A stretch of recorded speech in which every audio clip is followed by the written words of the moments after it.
Ilishia sharti lingine. Hilo la pili na la tatu. La kwanza si ndo lilikuwa lile. La kwanza umelikataa, la pili la kulala makaburini kwenye nani. Hilo Simba nimemkuta mle. Kwanza anaanza kunitishia.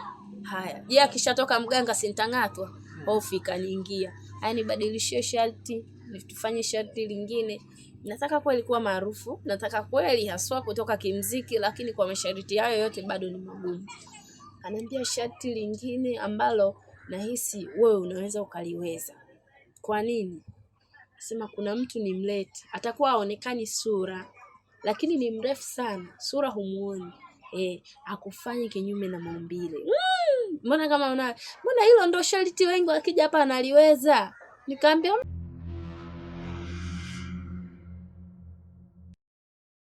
akasema hivi ndo napata hela sana. Napenda sana. Nimefurahi sana kwa kunipokea vizuri. Hapa sasa naenda kupata mpunga wa hela. Nikamwambia basi sasa na mimi niendaje na niachaje? Akaniambia basi nikuongeze shilingi ngapi? Naomba nisilitunze. Nikamwambia usijali, naomba niongeze hela. Niongeze shilingi ngapi? Nikamwambia niongeze kama hizo ulionipa mwanzo. Akasema mimi nakuongeza mara 2 ya hizo. Mimi akanipa 700,000 nzima. Na ile ya mara ya kwanza ikawa kama 1,000,000. Basi hapa akasema asante sana Abdi, nashukuru. Hapa tajoka langu limefurahi, kukutana na mtu mwenye mahaba mazuri, kukutana na mtu mwenye ucheshi na ukarimu. Mimi nikija tena nitakutafuta. Okay, yani ni kwamba alikubaliana na wewe kuhusiana na hiyo 300,000 ni kama kukujaribu. Wakati wa kufanya hilo tendo utakimbia, utaachana naye, lakini akaona umemvumilia, kwa hiyo akaamua kukupa milioni na yes, akaamua kuniongeza. Unajua alijua kabisa kwamba labda sitaweza. Unajua kuna mwingine anaweza kukupa hivi kama kamtiani akajua wewe ukawezi hapo. Kwa hiyo akiona umetegua kile kitendawili chake anaona kwamba ngoja nimuongeze huyu jasiri. Unajua hata kwa wale wanaoendaga kutafuta utajiri kwa waganga wanapewaga masharti sana. Unaambiwa haya nenda.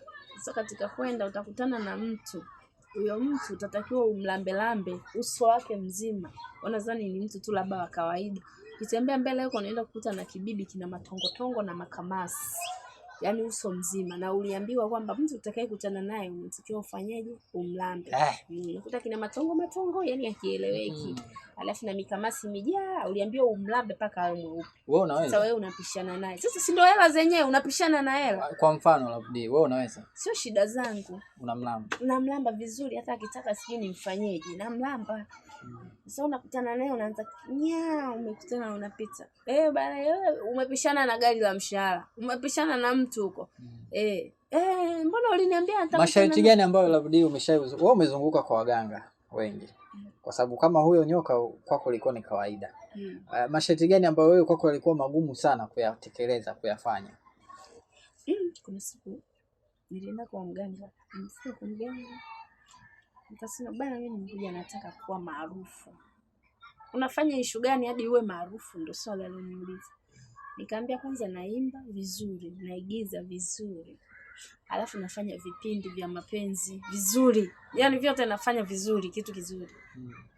Unaimba? Naomba uniimbie na majini yake yasikie. Na majini yangu yasikie ili yakuchagulie cha kukifanya hapa ili uwe maarufu. Nikaimba. Ukaimbaje? Nikaimba. Unataka hadi niimbe? Basi. Yani tenda wema nenda zako nilidhani methari kanigeuza punda wa mateka kaniona sifai nililia na penzi lake kwa vitaru vya makopa leo anajivunia wenzangu mvumilivu naonekana lafa sababu minoti mbona unayajua maisha yangu very au sababu stoki nyimbo vyangu waniona mzogaji sawa unajua nilivyoimba akaniambiaje unajua ila kuna kitu sana unatakiwa kufanya marekebisho hiyo sauti ya mtu mwingine hiyo inatoka chumba kingine hata sijui chumba gani unajua sana ila unatakiwa kufanya marekebisho kidogo tu hapo labda msanii utakuwa mkubwa alafu una nyota nzuri hadi kitika kupenda basi bia vipi basi kuna sharti nilipewa pale nikaambiwa hivyo nataka tufanye kitu kimoja hapa ili tujue kwamba wewe tunaweza tukakukomaza ukakomaa kwa ajili ya kufanyaje ya kutoka kuwa mtu mkubwa maarufu. Kuwa maarufu sio jambo rahisi, sio kila mtu ana nyota ya kuwa maarufu. Watu wengine wanaforce, wanatakiwa wasukumwe, wapushiwe wawe maarufu. Yes, kasema unaimba toni nzuri unayo, lakini unatakiwa ufanye kitu gani? Akaniambia unaweza kulala kwenye jeneza siku 3 limefunikwa bila kula. Kamba si mkija kufunua siku ya 3 si ndo mkazike kabisa. Nakuta maiti. Mnakuta maiti. Amna, mimi ndo najua cha kukifanya. Basi nikamwambia naweza nikajaribu. Jeneza lipelekwa makaburini, nikalale huko kwenye ile ndani ya sanduku lifunikwe na nguo nyeupe, shuka ya mganga ile nyeupe pe. Basi nikamwambia mimi naweza. Kuanzia saa ngapi? Kuanzia saa 3 mpaka saa 11. Utakaposikia tu kwamba yani usiitike, mtu hata ukisikia anakuita. Yani kuna sauti utakuwa unasikia zinakuita. Utakiwa kuitika. Nikamwambia basi sawa, ngoja nijaribu, lakini ni sharti gumu, siliwezi, hauwezi kunibadilishia sharti lingine. Akasema lingine pia naweza kukubadilishia. Sharti lipi? Ambao akasema unaweza kulala chumba kimoja na simba. Kwamba simba katokea wapi? Huyo simba ni hapa kwenye chumba, nikufungulie ukalale naye. Kwamba kulala naye kufanya naye mapenzi, au yeye analala pembeni na mimi pembeni. Akasema unalala pembeni na yeye pembeni. Lakini akianza kunguruma utakiwi kuguna wala kuinuka wala kustuka wala kumtizama. Yani unatakiwa ulivyokuwa umelala uendelee kulala hivyo hivyo. Ikifika usiku anaunguruma sana. Sasa ile miungurumo ile ndio inaashiria ukubwa wako na umaarufu wako. Itategemeana, akiunguruma sana ujue utakuwa maarufu sana. Utakuwa Love D msanii mkubwa. Akiunguruma kiasi basi utafika tu level fulani kidogo. Kutokana na miungurumo ile ndio itakuwa, ila hakudhuru, kwa sababu lazima uulize kwamba kuna nini kitaendelea. Akasema hakuna kingine zaidi ya hicho. Nikamwambia hicho kama naweza, maana nilikiona kama chepesi. Maana hiyo ya kwenda kulala kwenye makaburi, kwenye jeneza niliona kama kuna uzito, ila nikaamini kabisa kwamba nikienda kulala na huyo simba nitaweza kutoboa kimziki. Basi kweli alinifungia kwenye kile chumba. Kile chumba kwanza mle ndani kumefungwa pazia nyekundu zote. Yani mle ndani kote hadi ukutani kumezungushiwa pazia nyekundu. Nilipofika pale nikakuta bongo la simba limekaa hivi. Kwanza picha linaanza ile naingia tu pale mle ndani. Simba anafanya kama anataka kunifuata. Wewe utaweza, miungurumo ya usiku akianzisha utaweza? Nikamwambia naomba nibadilishie sharti lingine. Hilo la pili na la tatu. La kwanza si ndo lilikuwa la kwanza umelikataa, la kulala makaburini kwenye nani. Hilo simba nimemkuta mle. Kwanza anaanza kunitishia. Haya, je, akishatoka mganga sintangatwa? Hofu ikaniingia. Haya, nibadilishie sharti, tufanye sharti lingine. Nataka kweli kuwa maarufu, nataka kweli haswa kutoka kimziki, lakini kwa masharti hayo yote bado ni magumu. Ananiambia sharti lingine ambalo nahisi wewe unaweza ukaliweza. Kwa nini? Sema kuna mtu ni mlete, atakuwa haonekani sura, lakini ni mrefu sana, sura humuoni. Akufanye kinyume na maumbile. Mbona kama mbona hilo ndo sharti wengi wakija hapa analiweza? Nikamwambia mbona hilo kama gumu zaidi. Hasa wewe nimekupa sharti la kwanza, la kwenda kulala makaburini pamoja na kwenye jeneza. Umegoma, umeshindwa. Haya, nimekupa sharti lingine, ukalale na simba. Simba analala peke yake na wewe peke yake. Ile miungurumo uvumilie, usistuke, usikimbie wala usidauti chochote. Umeshindwa. Na hili sharti tena unashindwa. Yani hayo ni kama maagano ili wewe utoke kimziki. Sijui unaelewa, nyota yako iwake Love D. Watu wakujue unaimba, unaigiza, unafanya vipindi, unafanya nini? Sijui unaelewa, kuwa mtu mkubwa sio kitu kidogo. Nikamwambia kwa hiyo mimi nifumuliwe Malinda? Ndio. Na mtu gani? Mtu mwenyewe anakuwa mrefu, haonekani yani juu mpaka chini muone.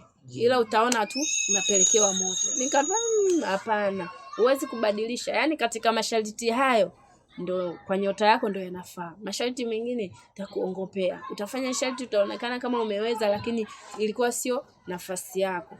Kwa hiyo sasa tunafanyaje katika hayo masharti matatu, lipi unaliona jepesi?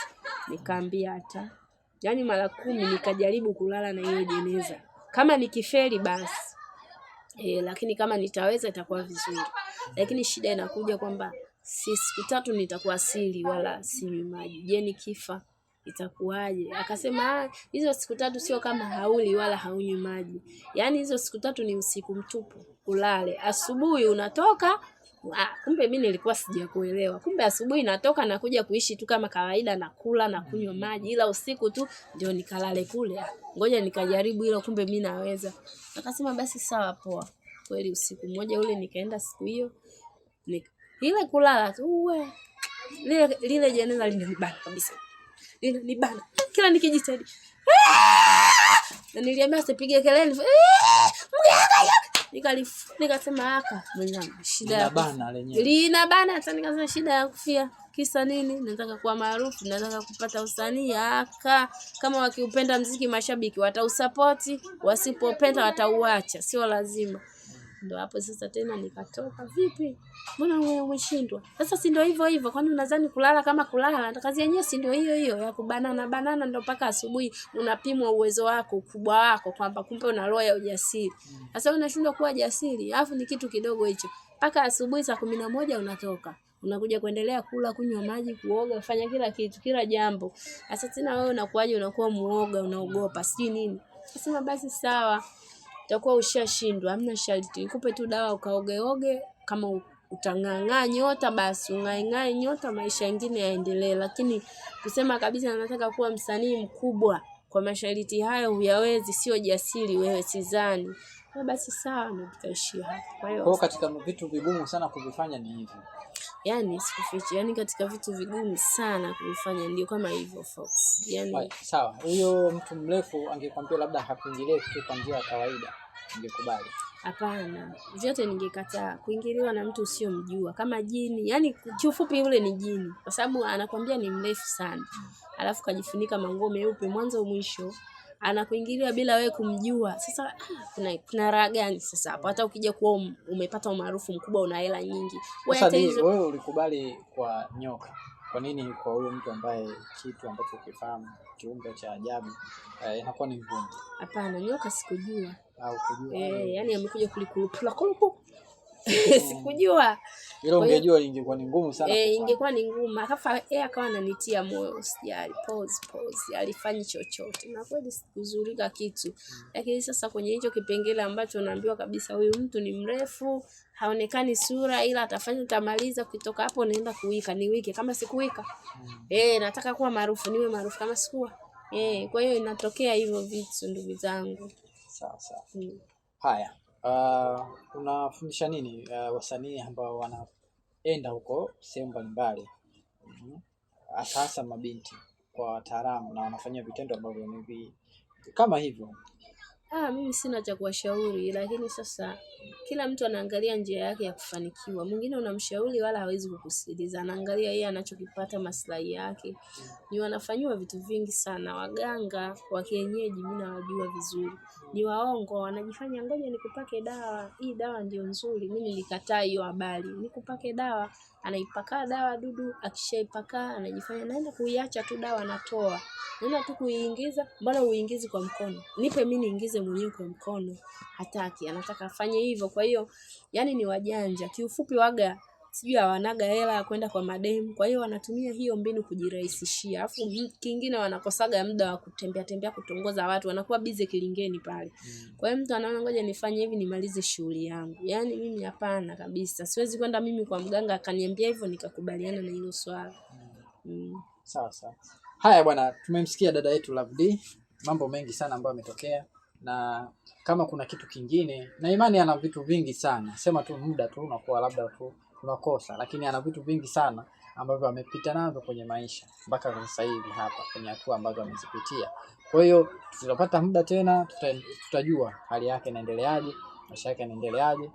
Tutapiga naye story tena kwa wakati mwingine. Tusimchoke. Sawa? Asante kwa kuwa nasi mwanzo mpaka mwisho.